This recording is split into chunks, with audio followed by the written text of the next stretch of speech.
Hi, everybody. Welcome to Conversation with Calvin, We the Species. I'm talking fast because we have a lot to do. I'm with KAE Wagner, best-selling author of the Saturday Night at the Trailer Park, Frankie Girl Series, of which there's been four of these. And I've done my homework and I've been reading about the Frankie Girl and enough to make me want to kind of learn about her. The Magic of the Universe got Kay and I together. And I always love the universe that way. And we've been discovering some stark, wonderful commonalities as we're both authors. But Kay's taken her work to another level at North Star Marketing, which she's the founder, and Bold Authors Network. And of course, I'm chomping at the bit because I'm an author. I always like to promote. There's a Tortoise in My Hair, Journey to Spirit, my novel, which got the Kirkus Star, a sign of literary excellence. So that means Kay and I are going to come back after this at some point in time and talk about authors and marketing and doing the important things of being an indie author. So I'm really excited about this because the bonds and the commonality in my journey and the concentric circles and all these wonderful buzzword terms. Uh, so, okay, how about a little intro, and Yep. then we'll plunge into talking about your journey with Frankie Girl and stuff. So take it away. All right, great. Calvin, thank you so much for having me on your podcast. It's a pleasure to be here with you, and I'm looking forward to sharing a lot of stuff. I think we have a lot of stuff to talk about, and I'll come back and we'll finish the conversation then. Perfect. Um, but my background is, and I'll go through two tracks really. As a writer and an author, I've been writing ever since I was a kid. That was my expression of myself, of my thoughts, my impressions. I'm number eight out of 10 kids. And so, as you can imagine, there was a whole lot of chaos and a lot of activity. And I was the quiet kid in the corner because I'm actually an introvert. And maybe I didn't get a chance to talk too much with all those other kids being around. I'm not sure which came first, the introversion or the the other kids. But um, regardless of that, creativity reigned supreme, if you will, in my childhood. I was always creating poetry or writing in a journal or writing stories or writing a script or doing something in the writing world. And so that continued as an adult. But then, of course, the business side picks up. And so early on, I started North Star Marketing because I saw a need at that time for something that went deeper than the advertising agencies were doing. And by that, I mean focusing on marketing strategies before you start throwing ads and commercials, et cetera, out into the world. And so we began as a marketing firm, very successful marketing firm. At that time, um, we were we were very successful. We were pushing hard into corporate America, into large companies, large brands, and so I wrote two business books in the early 2000s. And the first one was The Power Principles of Marketing. The second one was The CEO's Little Black Book on Branding. Those two books we actually published what I would call not the traditional way and not the KDP way, but I contracted with the printer, had them printed, published, if you will, and we began to distribute them to our target market, which was the CEO suite, the the executives in the corporate world. As a result of getting those books out into the world and word of mouth, I was picked up as a speaker. And so I began to speak on national stages and I began to speak to groups of CEOs. And what happened with those books was those books opened the doors for me as an author to become a speaker on a national stage. Now, I have a belief that every author should also be a speaker, and we'll talk about that in our next session, Calvin, because it's an important strategy if you want to be a bold promoter. It's an important strategy because authors and readers need to be connected, and readers want connections from authors in the same way that Swifties want connections with Taylor Swift, right? So build that loyal fan base is what we do in Bold Authors Network. But what happened in the nonfiction world for me was because I had a very specific target, which was the CEO, the C-suite. And after I would speak to these groups of executives and CEOs, CFOs, COOs, all the C word guys, we would often get a phone call from the executive vice president of marketing who would say, "My CEO saw you speak last month, and he said that I should call you and that we should work with you and your team, your firm." And so we were able to pick up business, and I very clearly saw the power of having a book for authority and speaking for credibility. And so speaking gave me that in front of people, that rubbing elbows, that creating trust, reliability, so that those CEOs felt like they knew me, we had spent time together, and they could recommend and push their staff, their team, to work with us. So I was a writer of nonfiction. And then I went on to write and publish a couple more nonfiction books, which were in the business leadership categories. Okay. So then, so then there's this switch to nonfiction, right? Yes. So we're talking about Saturday Night at the Trailer Park. It's best-selling. It's a series, Frankie Girl Series. I've been kind of reading about this character. It's some really interesting. So, to delve into this, so you've gone from nonfiction to fiction. It's a crazy question to ask. Is there a preference? What would you? What do you like better? It's an interesting question. It is an interesting question because so I viewed myself, part of my identity as a business owner, a businesswoman was that I was a nonfiction writer, right? But I had this story that ended up being Saturday Night at the Trailer Park. I had this story that was bubbling in me for 4, 5, 6 years, whatever, before I actually wrote it. And I was like, this is a really great story, but you know what? I'm not a fiction writer. I'm a nonfiction writer. So what am I going to do with this story?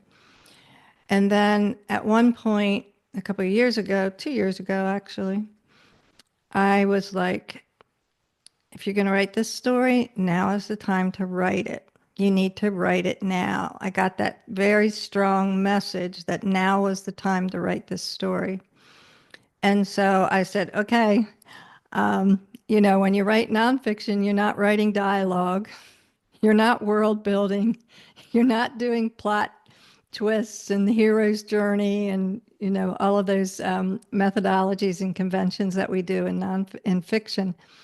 But I really wanted to do this story, and the series has a strong theme of forgiveness and redemption.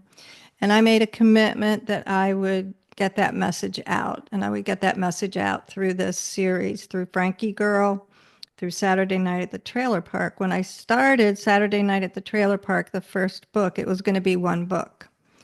And then the story grew and it grew and it grew. And then I had a series of 4. And you accomplished this in a year, so um, you really banged out a lot of energy and a lot of writing. Uh, Right.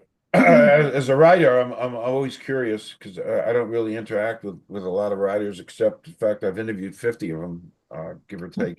But I'm always curious to know about the process and your process and where do the ideas come from? Are you pulling are you pulling from I know I do your own basic life and thoughts. Talk a little bit about that. Hmm. Where do the ideas come from? Do you have and I mean I used to work off an outline. I would have to so do you have any particular techniques, things?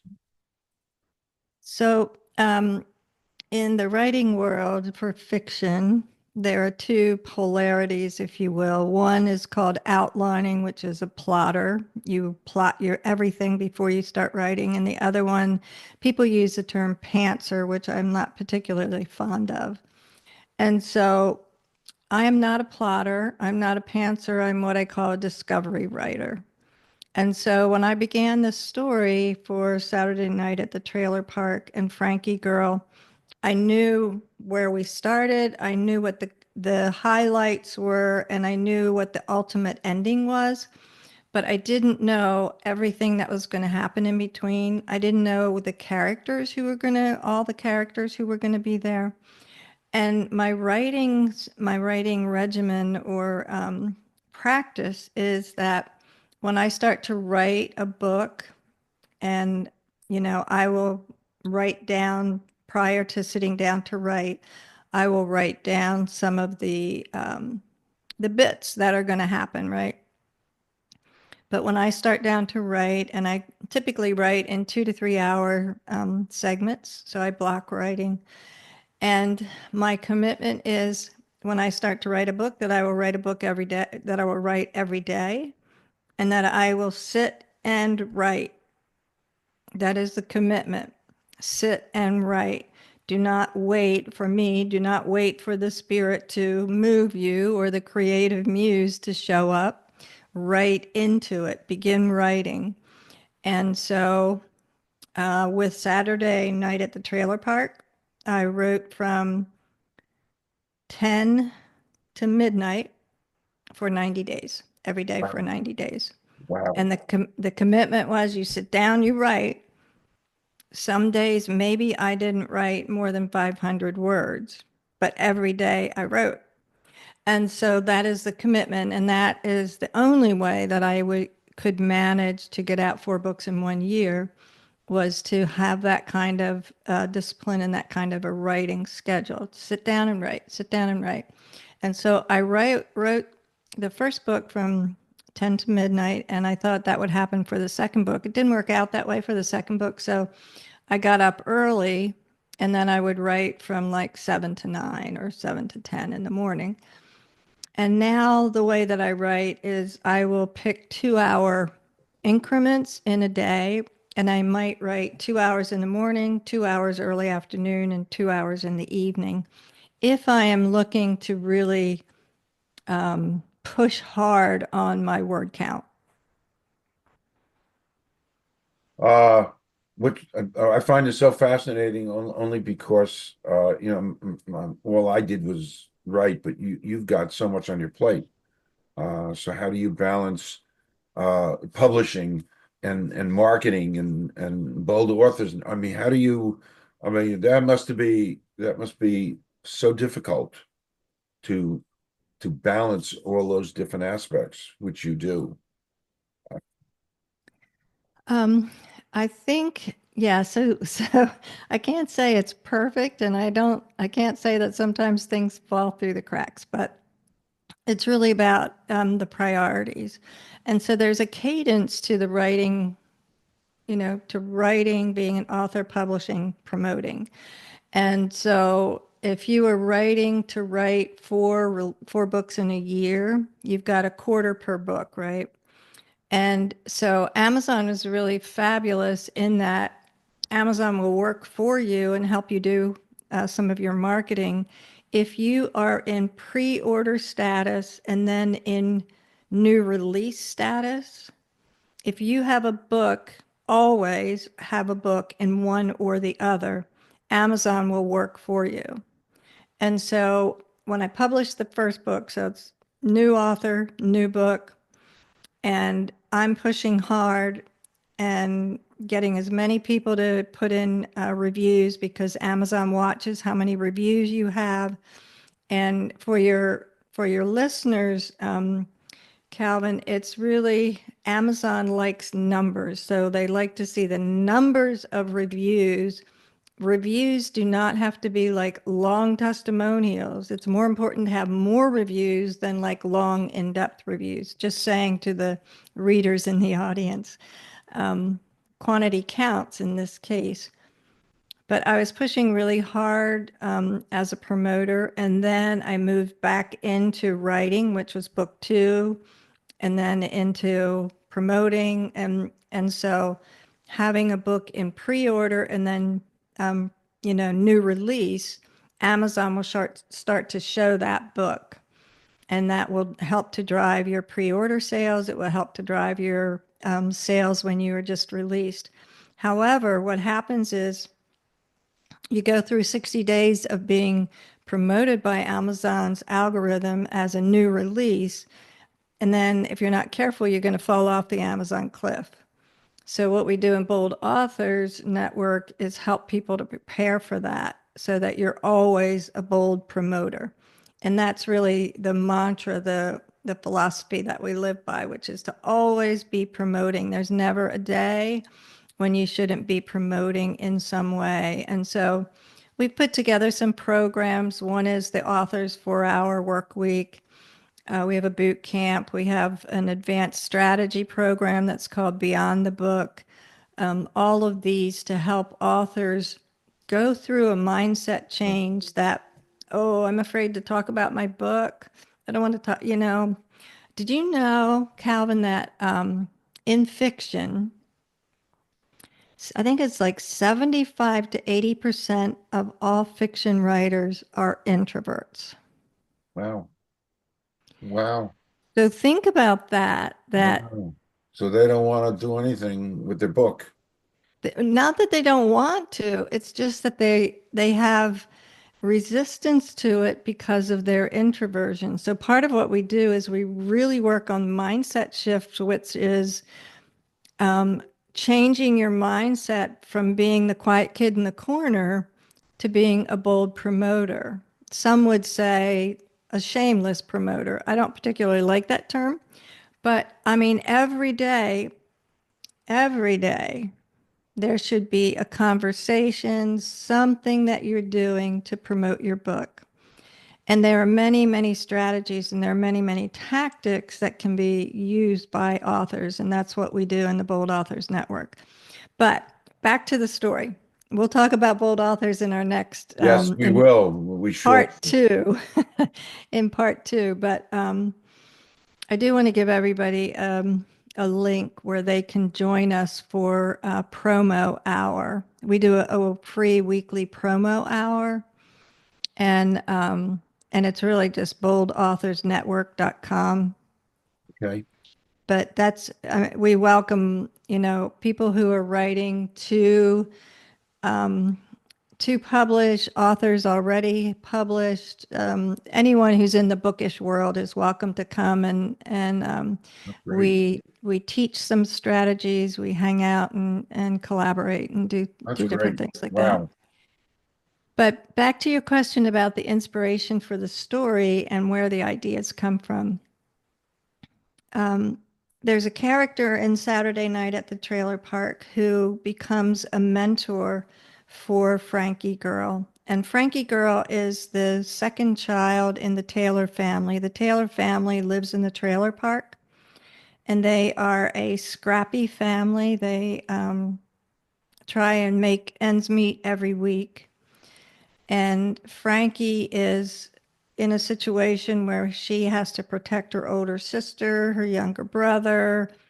Her mother passes, her dad goes off the rails, nefarious things happen in the trailer park. But the character that becomes her mentor, Mr. Baylor, is based on my dad.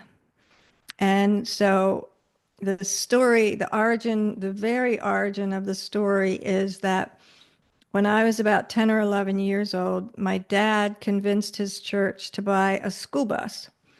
And so every Sunday morning, he would drive on this route and he would pick up kids and he would take the kids to church, to Sunday school.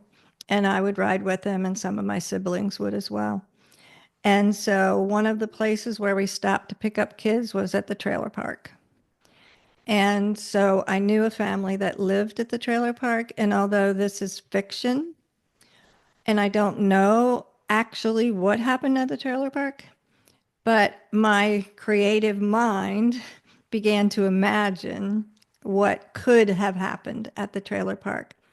And so, with the theme of forgiveness and redemption, for forgiveness and redemption to happen, you need to have these things that have happened, these secrets within a family, these nefarious acts that happen, these betrayals, in order for Frankie to handle these challenges and meet these challenges and become an empowered young woman who can make her way in the world.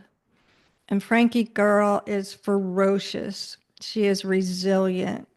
She is brilliant. She's very bright, and she is a fighter. And so the series is really about the challenges that seem to never end for her, and how she fights her way back and fights her way to understanding forgiveness and redemption for the trauma that's happened in her life. By the way, notice I've been taking notes. I'm one of maybe one of the few interviewers. I never saw Johnny Carson take notes. He's a hero of mine, but I've been taking notes here. Of course, I'll go back and listen to it again. Just off topic, I kind of forewarned you. I like to go off topic, but and we'll kind of tie this together because we've got some time constraints. So you don't have to answer this, but here goes. Uh, uh, Excluding family or friends, somebody living or dead you'd like to spend a day with. Einstein. Funny you said that. Well, I always look for it's funny you said that. You see my hair? You know who that's inspired by. Yes, of course. And you know what's been looking at me for the last 20 years? This picture. Oh, I love it. This I picture. love it. And in my novel, and in real life, I channeled Einstein about 20 years ago. Hmm. 'Cause I'm spiritual that way, and I'll swear that my writing changed at that moment, and I became more of a writer because I'm not a writer, and Hmm. and by channeling him, and of course I imagined he's not very busy because a lot of people, kind of forgot about him. But it's so funny you said that, Kay, because this has been sitting and looking at me for 20 years. The Yeah. eyes and the fact that I channeled him. Uh, I find that really interesting. Wow. Yeah. Well, Yeah. one of the things that I'd like to talk to him about is the elasticity of time. So, his theory of relativity, and I think one of the, we've broken the space barrier, right? We've broken a lot of barriers, technology and all of that, but the barrier that we have not been able to break is the barrier of time, the constraints, I should say, the constraints of time. However, we know that time is relative. We know it has a relativity, and we experience time often in different ways. But at the same time, there is a common, we have come to a common understanding and belief that time is set in stone. A minute is a minute and an hour is an hour, right? But to me, there is this elasticity of time, and you would experience it as well because when you're a writer, you go into a flow. Many writers, many athletes, many creative people speak about going into a flow where you are so in tune with what is either passing through you. You talk about being a channel, right? Passing through you, or that you are so focused and your body and mind and spirit and soul is so in tuned that you are not aware of the constraint of time. And so I find the thought of the elasticity of time is to say, how often can I get into the flow state? Because I believe being in the flow state is also a regenerative state. And so being in a regenerative state means that there is a renewing of your mind, body, soul, spirit, right? And the more often I can be in the flow state, the more, the better my mental health is, the better my happiness is, or I shouldn't say happiness so much, maybe as contentment. And so I experience that as many, many writers and authors do, being in a flow state when they're writing. Wow. So fascinating. And it's you again, I find it amazing that you picked up Einstein and it's been such a source. Uh yeah, I read Isaacson's bio of Einstein, and the other thing that attracted me to Einstein, he was kind of a regular guy in the scheme of things. Mhm. In his socializations, a regular guy. And but I can't um and I've gone to some really cool lectures in the city with Neil deGrasse Tyson Mhm. and Michio Kaku, who wrote Physics to the Future. You know, I'm always kind of fascinated by that. And when I went to a lecture 10 years ago, he was talking about AI. And, you know, here it is. That's something else we can, by the way, we can talk about. Yeah, there's a By the way, lot it's to talk endless about. with the stuff that we Yes, yes. talked about. I've been dabbling with AI.